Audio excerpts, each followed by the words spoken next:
In the past, I have on several occasions cited The Goblet of Fire as my favourite in the Harry Potter series. But there is a difference between favourite and best. The latter is far more objective, and as you can see from the title, I believe Harry Potter and the Half-Blood Prince to be truly the best in the series. Before I start, I would like to say that there will be huge spoilers in this video that span the entirety of the series, not just the 6th book. So if you have not read all the Harry Potter books, do not watch this video. So it seems logical to begin with the title, or more specifically to whom the title is referring, which is of course Severus Snape. The fascination with Snape's character comes from the continual ambiguity surrounding his loyalty, a theme which runs from the Philosopher's Stone all the way through to the closing chapters of the Deathly Hallows. This penultimate novel emphasises this theme greater than any other, and Rowling does this in several ways. Firstly, the second chapter, Spinner's End, is noteworthy in the sense that it places the uncertainty of Snape's character on the forefront of the reader's mind. Specifically, are we to interpret Snape's discussion with Bellatrix and Narcissa as proof of his loyalty to Voldemort, or do we trust Dumbledore's judgment and assume he's obtaining information for the Order of the Phoenix? The point of this chapter isn't to offer an answer to this question, but to tell the reader that they should, at the very least, have concerns about Severus Snape. Rowling enforces this idea later on in the story, with Harry departing Slughorn's party and eavesdropping upon the conversation between Snape and Malfoy, a conversation that leads Harry to believe Snape is indeed still working for Voldemort, given that he also believes Malfoy to be a Death Eater, something that we the reader already know to be true given the information offered in the second chapter. Furthermore, Harry then voices his concerns with the Order of the Phoenix, talking to Lupin and Mr. Weasley at the Burrow during the Christmas break. Both Lupin and Mr. Weasley are sceptical about Harry's concerns, but the point is that the uncertainty is being continually reinforced, resulting in a high level of interest from the reader. Now, it could be argued that similar techniques are used in other entries in the series. Say, for example, in The Goblet of Fire, the issue of who entered Harry into the Triwizard Tournament and why is continually brought up. However, what raises this particular use of uncertainty and tension above the rest is that the mystery centres around a dominant character who the reader is already familiar with, and as a result has a heightened interest in, particularly given that Snape's loyalty is something that's already had plenty of focus before Book 6, such as in Book 4, when Harry sees Karkaroff declare Snape to still be a Death Eater in the Pensive, or in Book 5, when Harry voices his outrage towards Snape, claiming that he weakened Harry's mind during occlumency lessons, making it easier for Voldemort to get inside his head. The consequence of this is that the ultimate climax of the novel, the death of Dumbledore by the hand of Snape, has a greater payoff, as it supposedly reveals Snape's true allegiance. Moreover, when one considers the following book, The Deathly Hallows, Rowling's skill as a storyteller becomes even more apparent, as the answer offered in The Half-Blood Prince to the question of Snape's loyalty is a false answer. Therefore, upon rereading The Half-Blood Prince after reading The Deathly Hallows, we get a different payoff, an appreciation of the fact that all this was planned and that Snape is actually a hero rather than a villain. The chapter following Dumbledore's death also unveils a key piece of information, the fact that Snape is the Half-Blood Prince. Throughout Book 6, the identity of the Half-Blood Prince is kept a secret. Despite this, Harry warms to the prince given that he helps him out so many times via his old copy of Advanced Potion Making.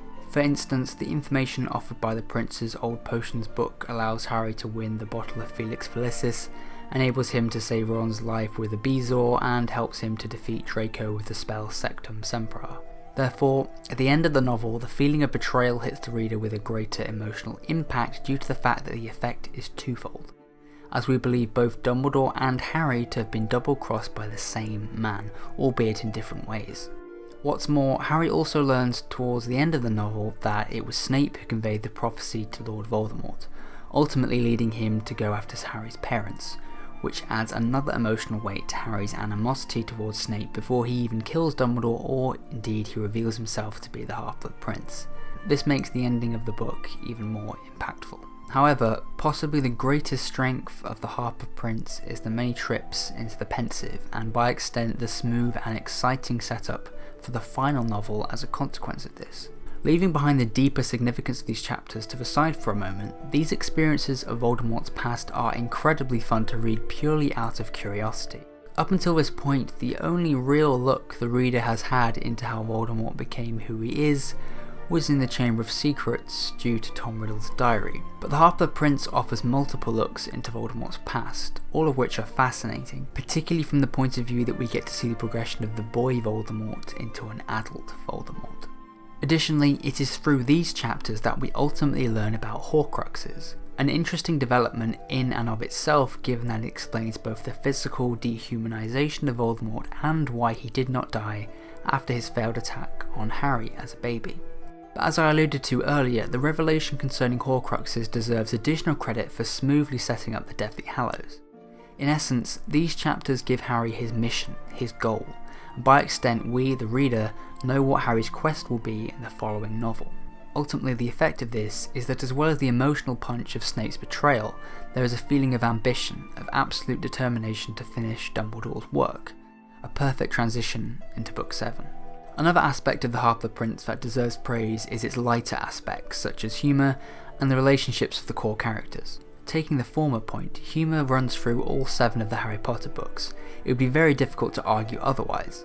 But what's clever about the Half-Blood Prince is that it balances comedy within a storyline that is generally quite dark. Now one could argue that books 5 and 7 also balance a dark story with humour, particularly The Order of the Phoenix. Which, by the way, doesn't mean that the first 4 books don't have their unsettling moments, but I think everyone would agree that the tone of the books becomes significantly darker following the return of Voldemort at the end of Book 4. Anyway, my point is that of the last 3 darker books, the one that offers the most comedy is the Half-Blood Prince. For example, Dumbledore's interaction with the Dursleys, Harry's quick wit against Snape, Ron's disillusionment at Hermione's relationship with McLaggen, Ron being spiked with love potion, Harry being under the influence of Felix Felicis, and of course Crabbe and Goyle being forced to change gender on Malfoy's orders. Nevertheless, The Goblet of Fire, though it is by no means the lightest, I do believe it to be the funniest of the series. And equally I would say that the Deathly Hallows is the darkest of the series. The Half-Blood Prince, on the other hand, may not be the funniest or the darkest, but it is the best at balancing both without compromising either. My final point centres around the romantic relationships developed in the Half-Blood Prince. Romantic relationships are not unique or new to the Half-Blood Prince in terms of the overall series. Hermione, for instance, dates Victor Krum in The Goblet of Fire, and Harry dates Cho Chang in The Order of the Phoenix. By contrast, the Half-Blood Prince sees Ron enter into his first romantic relationship with Lavender Brown. The reason I'm emphasising this is that it's a further example of the multiple tones that are offered in the Half-Blood Prince. Of course, it's not just Ron and Lavender, but also Harry and Ginny too. Though this is not the first romantic relationship Harry has entered into, the emotional heft of this relationship comes firmly at the end of the novel, when Harry tells Ginny he can no longer see her. Therefore, this particular relationship is both a contrast to the darker aspects of the story, but also it offers yet another emotional punch to the end of the book, in addition to those previously discussed. Consequently, I hope you can see and understand why I believe Harry Potter and the Half-Blood Prince to be the best in the Harry Potter series.